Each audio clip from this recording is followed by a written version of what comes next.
À Goma, où elle a atterri ce vendredi, la première ministre va évaluer les mesures transitoires en cours dans les provinces sous état de siège. Cette évaluation de cette mesure spéciale pourrait être déterminante pour sa suspension définitive, tout en renforçant l'autorité de l'État de manière à assurer la protection des civils.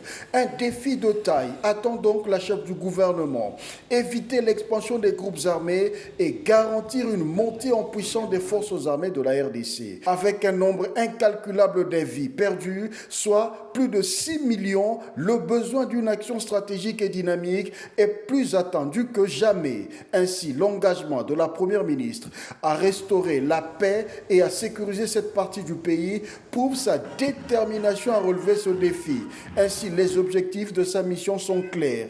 Évaluer l'état de siège tout en identifiant des éléments nouveaux et chercher comment les appliquer de manière à aller un peu plus loin par rapport à ce qui a été prévu. Judith Suminwa n'a pas manqué de dénoncer l'agression rwandaise. Elle a fait savoir que le Grand Congo, modèle d'alternance démocratique, se réserve toute action pour défendre ses droits. Un message un peu plus clair et qui renforce la position du pays face aux défis extérieurs. Les Kivusiens se sont montrés impressionnés par le sens de l'écoute et l'intégration des attentes exprimées lors de la première mission de la Première ministre. Un engagement sérieux se dessine, ouvrant la voie à une collaboration constructive entre le gouvernement et la population.